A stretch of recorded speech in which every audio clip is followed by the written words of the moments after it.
Good day guys, my name is Lord Tomo. Welcome again to another Sonic the Hedgehog toy item collector review. As you know, I'm Lord Tomo with the good old blues here, Sonic the Hedgehog, here for another review on a very awesome epic plush. So put him aside, bring out the big bad boy, which is dun dun dun dun dun dun dun dun dun dun dun. If anybody got that tune, leave it down below in the comments. This is none other than Vector, the awesomely well designed crocodile from the Knuckles Chaotix. Now, a little back history before I get to the absolute major praise that I'm going to give this in every aspect. That is, I do have small nitpicks that I do have on this, which doesn't detract from the plush itself. It's just my personal nitpicks. If I do find a flaw within this, I will of course let you know. But the nitpicks, when I say nitpicks, it doesn't remove anything from the plush itself. It's just me and my preference in that sort of stuff. If something is of an error or something that isn't right, I would always tell you in advance, because quite frankly, I want to be an honest reviewer as much as possible. Little back history. Knuckles. What do I say there? Vector the crocodile first appeared in the... depends who you talk to, but essentially in the gaming world, he first appeared in the Knuckles Chaotic game on the Sega 32X, which was I think an interesting console to say the least. I've never had it, I never bought it. I probably will down the track, but nah, to say the least. So it first appeared. Now there was him in that game. There was Knuckles, there was SBO, there was Vector, there was Charming, and there was a robot. Now I think he's not 100% sure on the robot. Don't have that info with me as of yet, but it's on top of my tongue, but I just can't say. But anyway, so I'm not going to go too much in the actual game itself, but essentially it's kind of a modified version, legit version, but a modified version of the Sonic Hedgehog 2 games, in that you basically control two characters, use gravity to basically pull each other off and on middle, that sort of stuff. Now, for those who don't know, in the Sonic universe, Knuckles is always going to be my major one favorite, followed by Sonic, etc, etc. But this character has phenomenally grew major likes from me in both the comics and the games. Now, he has appeared in other games, various games here and there, in the Olympics game, but more notably outside of this would probably have to be Sonic Heroes. Now, those who played Sonic Heroes have different opinions on it, but for the most part, Vector is a badass in terms of what he does with his support characters, in terms of just being a power character. So this guy's a power character. Now, there's one major thing that I love about this plush that does it for me completely. Now, I'm going to show you at the very end, because that's probably the one thing that made me go, wow, damn. They did it, and they didn't have to, but damn. Okay. So first and foremost, let's go through the nitty-gritty and go through the, I guess, the aesthetics of the actual plush itself, because there is so much right happening in this plush that straight out of the bat, I'm going to have to tell you, it's a highly recommended plush to purchase, even that you want to collect the multiple characters in the Sonic universe. If not, it's a phenomenal plush within itself. It is created by none other than Great Eastern Entertainment, which I cannot praise them well enough. I'm not even endorsing, they don't even endorse me to say this. Like, I don't even get free stuff. I purchased this out of my own pocket, and damn, do these guys know exactly how they're making it. But enough chitter chat, let's get into the plush itself, because I'm sure you guys want to know my thoughts on this. First and foremost, his eyes, phenomenally well done. They're pretty much, as far as I'm aware, I'm not sure on the actual naming or mechanic of it, but it's, as far as I'm aware, it's kind of like a sticker placed onto the actual material itself, iron pressed on it, so it's very hard to come off. It's also done on the mouths and various other features of the plush, which I will cover shortly, but essentially it is iron pressed on it. Not a bad feature. My only major concern is wear and tear if you play with it multiple times or wash it.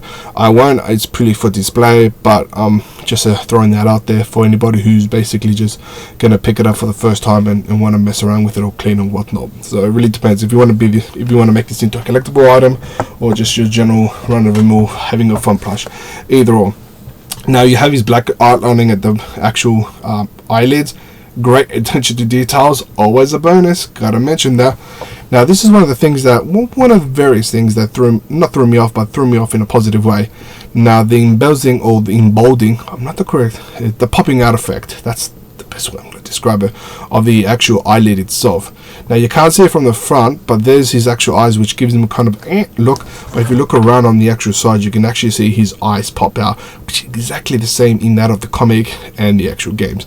Awesome addition to detail. Now they could have just left it and pressed it, which would have looked weird, but would have done the same effect. But the fact that they basically made it popping out effect, I'm sure there's a correct terminology for it. It's absolutely superb and absolutely awesome. Now that's his eyes. Now of course I'm sure different plushies are going to basically have him differently, but as you can see, my one, I don't know if this is the effect they were going for, but I'm sure different plushies will have slight variations on how it's basically popped out. It doesn't take anything away from the plush itself. If at all, it probably adds character to it. Now I'm not saying it comes in various eye formations like closed and up and all that sort of stuff, but as you could probably tell based on the fact that it's handmade and mostly handmade, I would imagine there are some production lines throughout. It may look a little different. Next major plus is there's his snout and you have his nostrils, which is absolutely great. Here's something a little interesting. Absolutely not necessary, but they did it. They made his little nostrils move. Why would they? Because they're so awesome. Like I said, absolutely not necessary, but the fact that they did it is absolutely superb.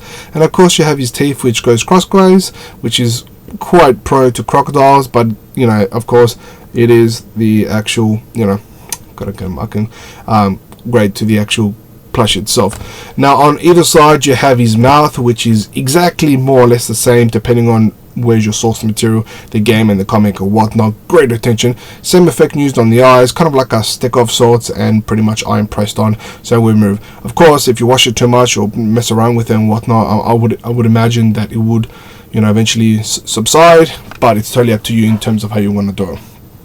Moving on top of his head, you have of course his earsets, or his, I was about to say microphone, but his headsets, which is kind of his thing. He's kind of like a hip-hop rapper-ish sort of, dare I say, ghetto black sort of crocodile, but of course this guy is predominantly green, which you can see the color scheme is absolutely awesome.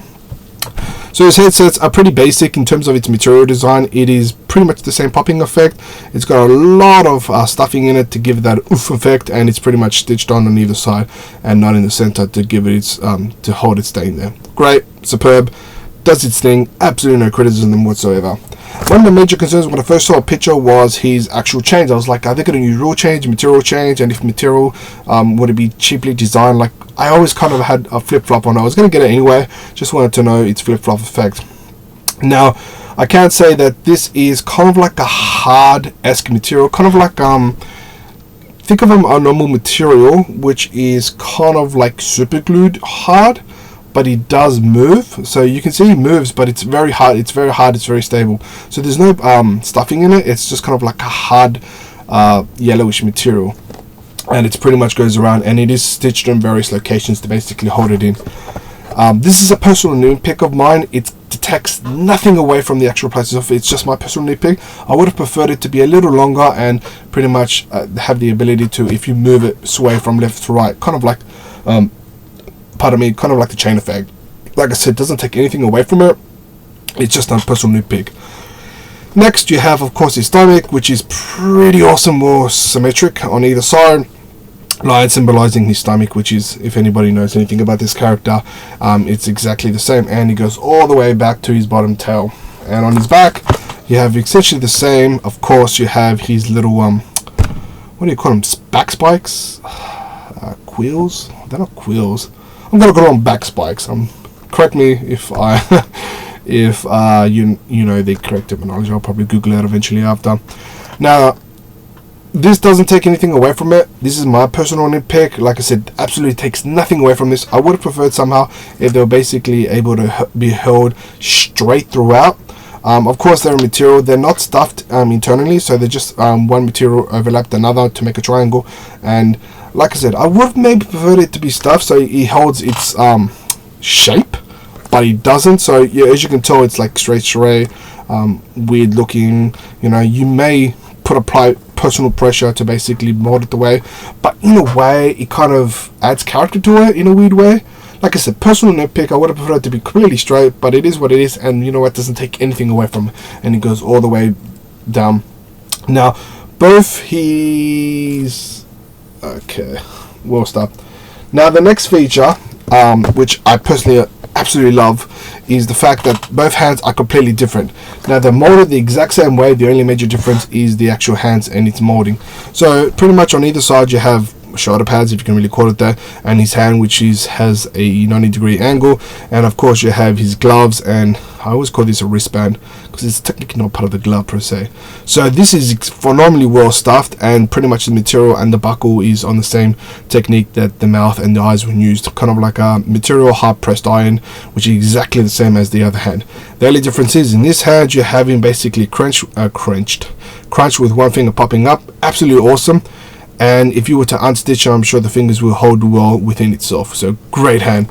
And the opposite is exactly the same. The only difference is his fist is crunched. What I keep saying crunched up, and it's pretty much done on the opposite direction. Absolutely great. The fact that they even went out of their way, I'm going to and had two different hand displays, superb. Now most of Great Eastern Entertainment's products, to an extent, has symmetrical hands. They decided with this one in particular that for whatever reason, I'm guessing adds more character, and I guess it would validate the price of the actual plush itself. The fact that these hands are basically needed to be different. Awesome. Next you have his actual shoes.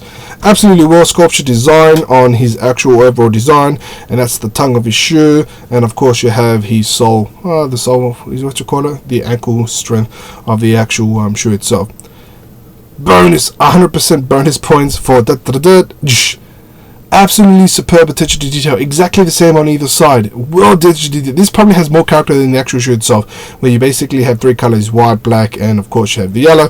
This one is just an array of grays, whites, black, yellow, and various inner layers of yellow. Absolutely not needed, but the fact that they did it is 100% bonus. Absolutely superb. Now this has to be mentioned as always until it's changed.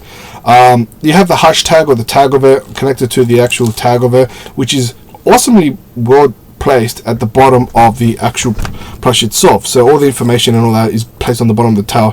Why they did it, I would imagine it takes the distraction away from the hashtag and gives a more prominent effect on the actual plush itself. Bonus points. Now this, like I said, this is my personal nitpick. I would have preferred that they had a picture of Vector the crocodile themselves, not a picture of Sonic the Hedgehog. I guess I understand why they do it. Basically, for any newcomers, they see Sonic the Hedgehog, they basically want to explore the actual character itself. I understand why they do it. I would have preferred a Vector, picture of Vector, and of course on the side you have the company Great Eastern Entertainment. Love you guys. Now, one of the major concerns is overall stuffness, or if it's all stuffed. Everywhere on my plush anyway is phenomenally well stuffed, except of course the back spikes here, and maybe just a little bit, but you can just basically push little stuffings down there and make it more solid. And is extremely, this is, I don't know what's in here, but like hard material. Now what I personally love about this plush, there's two things I love about this plush, two things that just made me go lose it in absolutely how, and I'm talking too much, how awesome. First off, can this actually hold itself? As in, if I was to put this on the floor I can't show you here, but if I was to put this on a solid base, would it be able to hold itself? Yes, my one does. Can't speak for all of them, but my one does. It can actually stand well on itself, basically on the fact that how heavy and how well structured the shoes are, and the legs, and basically the tail, and how well it's basically designed. So my one does stand on its own 2 feet perfectly well without a hitch of any issue. Awesome for collectors and displaying, simply because if you display it well or by itself, you won't have to lean against anything. It can hold its own thing. Bonus points. But the one thing that absolutely made me lose it and say, you know what, this is such a great company and such a superb plush in its all entirety, is one thing and one thing only.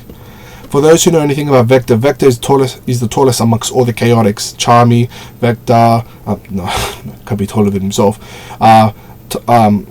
Pretty much taller than Charmy, Knuckles, Mighty, and the other characters.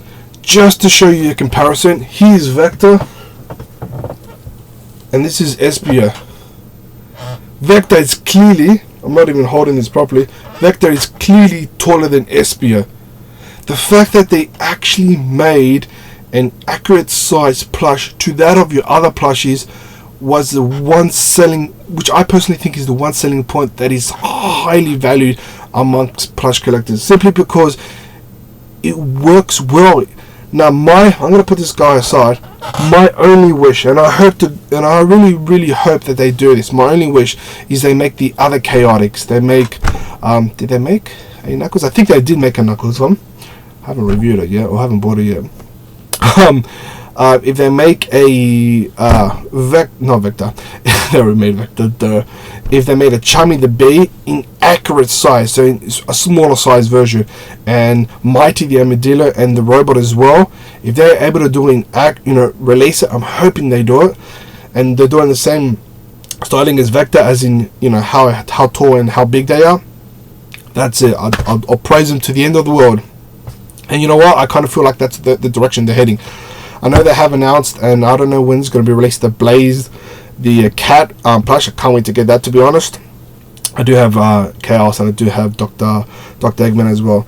But it's a phenomenal plush. Of course, the price tag for this is definitely on the steep end. You are, depending on when you purchased it, you are looking at minimum $40 to about $60, depending where you get it. I got mine for, I think, $45. Very steep in price. Is it worth it? Yes. Absolutely, phenomenally, yes. This is the only official Vector plush that's currently out there, and quite honestly, by a company of Great Eastern Entertainment, they do a phenomenal job, and it definitely will display well with other characters. Do I recommend it? Please do. Yes. Is the price a little steep? Not for everybody. If you can afford it, awesome. If you can't, obviously I'm not going to tell you go do it, but if you can, definitely pick this plush up, because it's absolutely well designed in every scope of plushiness possible. And this is coming from a guy who doesn't collect plushie. This is coming from a guy who even to this day would admit that I'm not a heavy plushie collector, and I don't know if I've covered all the aspect in terms of reviewing a plushie. But the fact is that if I'm able to praise a plush like this so well, it's definitely a keeper. Rarity, 1 star out of 10. It is common to purchase now. It may be rare down the track. I don't know. Definitely pick it up now when stocks last, I suppose. You can purchase from Amazon, local stores, and eBay. I got this from eBay because Australia sucks, and Australia doesn't like collectible Sonic stuff. So yeah, pick it up, guys. Because if you don't pick it up, I will beat you up. But yeah, pick it up. Great Eastern Entertainment, phenomenal work on this plush itself. Guys, take care, speed on, until next time.